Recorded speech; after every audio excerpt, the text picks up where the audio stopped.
Hi, it's Dre Griggs with Obsidian Wisdom. Today we answer the question, what do I do in retirement? So when it comes to retirement, you and I are sitting there thinking and we're like, okay, I've been working and now I have all my time and I don't have to work. For many of us, retirement is the first time that we get to choose what we do with our time, where we don't have work to go to, we don't have kids to raise, where we can do anything that we want. We could travel anywhere, we could do anything.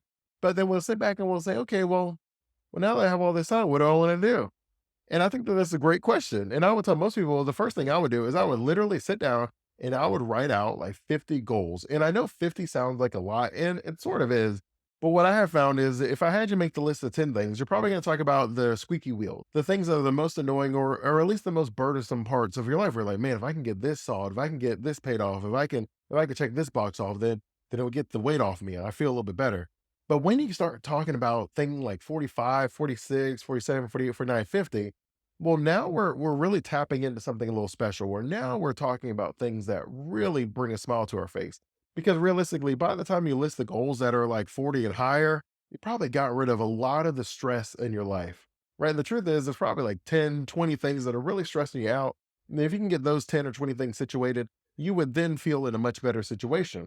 Well, that's why I have you make a list of 50 things. We're going to work on the 10 to 20 things that stress you out, but we also need to be able to know what are those extra 10 things that you would do if there was no burden, if you just lived on cloud nine. And I'd love for you to put in the comments the 50th thing on your list. I just think it'll be very interesting. So number one is traveling. So when you get your passport up today and you want to see how much it costs to be able to take these trips, some places having the dollar makes it a very cheap and very affordable vacation where every time you spend a dollar, it's like you're living like a sultan, which I do think sometimes those commercials that will say, oh, 7% of the world lives on less than a dollar a day. I feel like it's sort of misleading because when you talk about the exchange rate, a dollar a day may be a really good living in some places. But with that said, there's other places where every time you spend a dollar, it actually costs like a dollar 50 cents. And so you probably don't want to travel to those places too often, but you should at least know what an exchange rate is. Now, for some of you, it may just make sense to join a travel club where they set everything up, they give you the list and they give you the calendar, and all you have to do is say yes or no. And the nice thing about travel clubs is if they tell you early enough, then you can pay every quarter, every month that goes towards the trip. And then when the trip happens in a year or whatever, then boom, you've already paid it off and it's a nice situation. And because they have a regular schedule, you can travel as frequently as you want. And then you make new friends and you travel with them. Because what makes a lot of experiences great is the people that we're with when we do them. Number two is hobbies. So this could be anything. What was the things that you enjoyed doing when you were a kid that you would do for free? For me, I love puzzles. I would love to join a puzzle group. I would do puzzles all the time. And if there was ever a group or a hobby that did that, I would totally join that with my retirement. Now, you may like painting or music and singing. You may like walking or gardening. There's so much that you would enjoy doing. And I would say go ahead and explore that. You have the time. Most people don't actually spend the time mastering something. So when you have control of your time in retirement, you actually can find that you'll be really good at things. There is a little petty part of me that would love to play video games in my retirement so I could beat like the teenagers that play games all the time. Because when I was in college, I played games a lot. And so I was really good at them. I was good at Madden, I was good at Call of Duty and Halo. I was good with all these games.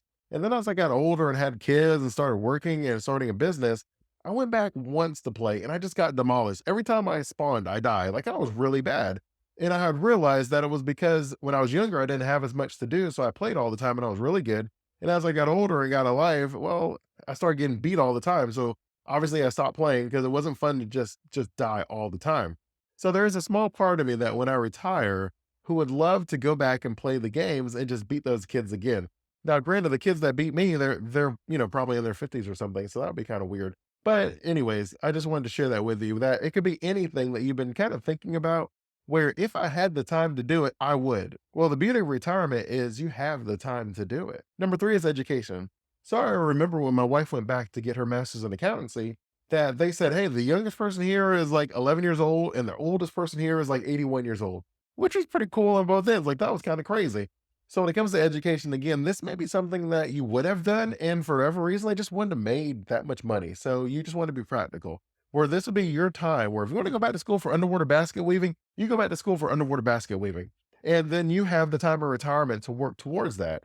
For me, I've taken screenwriting class. I love to tell stories. I love to write stories. And I could see myself at some point writing books. I'm just doing the financial planning and I'm writing books and telling stories. That's something that I love doing and something that I would definitely do. What is something that you always wanted to be able to do, but it just maybe didn't seem practical? Like you didn't necessarily understand how it would pay the bills at the time. Well, now you have a wealthy retirement, so you don't have to worry about the bills being paid. Now you just get to focus on the things that you are actually interested in doing, which is an awesome place to be. First of all, let me just say thank you for watching this video. I appreciate your time and I do not take it for granted. If you found value in this video, I simply ask for you to like and subscribe so you can continue receiving valuable insights on how to solve generational wealth through wealthy retirement planning. Number 4 is your fitness and well-being. As you guys know, I do Spartan races, and I will tell you that there are often retired people out there who are crushing it, where they are ahead of me, they're faster than me, they're jumping over the obstacle, they're doing their thing. And when you retire, you find that things slow down a little bit, where you can focus on eating healthy, cooking your food at home, where you don't have the hustle and the bustle or the kids that don't want to eat everything. And so you're fighting over getting them to eat their healthy food to where you're just like, I'll do this another day. Well, now you have the time. So whatever the fitness goals are that you have, if you want to always run a marathon, run the marathon. If you always wanted to swim or do an Ironman or any of those events, train and do them. You have the time to be able to focus on all of these things. Now, some people will call them a bucket list, and I'm okay with that phrase, but it's really things that we would have done that we wanted to do, and life just got in the way. Responsibilities got in the way. Oftentimes, we'll make fun of older men where we'll say that, oh, you're going through your midlife crisis because you have this Corvette. And I'm not someone who has a Corvette, but I am someone who had a motorcycle when I was in college. And I had to sell my motorcycle because it just didn't make sense when you have kids and a wife, right? Like I have a motorcycle, I can't put my kids on the back of it. And I felt like it's probably the same with some of these men that are going through their quote midlife crisis, where they always wanted a Corvette. It just didn't make sense to seat everybody in their family. Or maybe now they have the money where they can get the Corvette and they just had the money allocated to other things when they were younger. There's lots of reasons. And I don't think it is a fear of death per se. I think it's just like I always wanted to do this and it's something that I would enjoy doing and I can do it now. So why not do it? I'm someone who says, yeah, go for it. Enjoy yourself. We should all be content in the moment without being complacent. As things change and we have better opportunities, we should take advantage of them. There's no reason to be complacent. Complacency is not being content. Contentment is celebrating all the wonderful things in our life, being grateful for all the amazing experiences and people that we have, while still striving and not complaining that we haven't achieved every goal that we set for ourselves. Complacent is I'm not even trying to achieve the goals. I'm no longer trying to achieve my dream life. I'm just settling for the life that I have now. Things could be better, but things could also be worse. So I'm just going to kind of coast. I would say let's not coast. Let's go for it. It's your life. Enjoy it. Next is reading. I take my kids to the library every weekend. They get a couple books that they want. They get one book that's on the grade level, and then we just kind of hang out in the library for a little bit. We tied a whole lot of positive association with the library, everything from getting yogurt at Sweet Frogs to going to the park right after the library to getting to fill out the reading log where they like to color it in. We've tied so much to the library, and the kids now enjoy reading. They ask me, hey, Dad, can we go to the library? I read all my books. And that is like one of the best feelings in the world.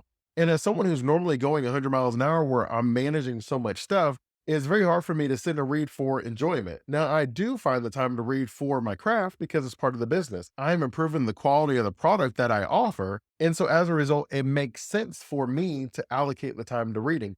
But as far as reading for fun, I used to read a lot of mangas, which is like a Japanese comic book in case you didn't know, but I don't have all the time that I would like to read them. Now, if you're someone who wants to explore reading and hang out with more people, then joining a reading club is a great idea. You can meet other people who share a love for reading, where they can recommend books, you can recommend books, everybody can discuss the books, and you have that accountability aspect that's normally pretty nice to make sure that you're actually reading the book. If you know you're going to meet in a week or two and you're going to discuss the book, you don't want to be the only person there that hasn't read the book. And so it just helps you to get over the hump in the early goings where now you're reading and you have a group of people that are going to hold you accountable, where you have that external reinforcement, which just helps us. It's no different than hiring a personal trainer. For many people, it's no different than hiring a financial planner. Whereas not that you don't necessarily know what to do, it's just for some reason you're not doing it, right? Because at the end of the day, 65% of people are living paycheck to paycheck. 65% of people are going to retire broke every single day. Do I believe that 65% of people don't know what to do? Well, of course not. I believe the majority of people know exactly what to do. You just don't have someone to help hold you accountable to help you achieve the goal that you set for yourself. Next is family time. Spend more time with your family. Whether you take trips with your family, whether you have the grandkids over, maybe you travel with siblings that life just got too busy, you didn't get to see them a lot. Whatever you want to do with your family. I have clients that meet at a different family member's house once a month and they have a cookout. I have clients that go on cruises together as a family. And I have other clients where they play board games with each other or they have like group chats. Whatever you want to do with your family, I think that that's a great idea. Spend time with them, create wonderful, lasting memories, and that will really level up the quality of your retirement. If possible, fix the strange relationships, get some clarity on things. As we get a little bit older, normally we have a different philosophy in life. And sometimes the impossible was only impossible at that particular moment in time, but it's very probable if you try it again today. Next is financial planning. It's always good to keep track of your numbers. There are people out there who manage their own retirement. And so whether you want to set time up with yourself to just go over the numbers, whether you want to set time up with your spouse to go over the numbers together, whether you want to set time up with your children as you talk about your legacy, or whether you want to set time up with your financial planner and you discuss whether you're on track or what changes need to be made to your financial plan, you do want to spend a little bit of time just making sure all the numbers are good. You don't need to check it all the time. I'm not telling you to day trade, but it is good to take a look at it. I would probably say maybe once a month if you're doing it personally. You could do it once a week if you're someone who wants to see it more often. But normally once a month is going to be if I do it alone. So normally once a quarter if you're meeting with someone else like your spouse or a family member, and normally once a year if you're meeting with a financial planner. Now, these numbers are just kind of estimates. It depends a lot on your own personal situation. If you have a lot changing, if you have a business and you're trying to sell it in succession planning, if you have a pension and things are changing in that, whatever your overall situation is, if it requires a more hands on approach, then you should have a more hands on approach. Meet on a more regular basis. That's totally fine. If it is a set it and forget it opportunity, then set it and forget it. Check it once a year. Just make sure everything is okay. Next is volunteering. Whether you want to volunteer at a school that your grandkids are at, whether you want to be a tutor and help some of the youth, whether you want to volunteer at a nonprofit, there's just something that you're very passionate about, a community that you want to serve and to help. Community service is a great way to spend your time in retirement, and it can be very fulfilling. There are so many things that you could do in retirement. In fact, I saw one where you could volunteer to read books to dogs. So the Humane Society, at least the one here in Florida, where you can volunteer to come in and read books to the dogs in the cages. It's a wonderful way to increase engagement for children, but it's also a great way to spend time as an adult. You can volunteer and read if you love the animals as well. And so there's so many things, so many places that you could do. Volunteer at local churches or synagogues or mosques. Whatever it is that you feel passionate about, you should volunteer there. You should spend time supporting the causes that you believe in. That will bring a smile to your face and help you feel fulfillment and significant. Number nine is travel planning. If you spend a lot of time figuring out where to go, where you're putting everything together, and people are complimenting you and saying, oh, wow, this is amazing, Dre. I never thought about going there. Wow, you put all that together. You found a great deal. Well, you may have found your calling. Maybe you could be the travel planner for your retirement group where you start the group and everybody comes to you and they're like, hey, where are we going this time, Dre? And I can tell you where we're going. Or you can do it part time, where you can be a little part time travel planner and you can put the itinerary and the events together for other people and get paid to do it. Maybe you get paid enough that they cover your actual expense to take the trip. How cool would that be? If traveling is something that you spend a good amount of time researching and understanding, then you should be able to share that knowledge and experience with other people. Share your wisdom, share your insights. Tell people where it makes sense to go with young children. Heck, tell people where it makes sense to go with older children. Tell people where it makes sense to go by yourself or with your spouse.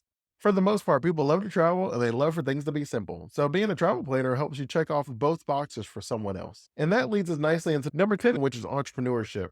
You could start a company. Maybe you're able to put $100,000 towards your retirement and you're a little worried about your overall retirement income.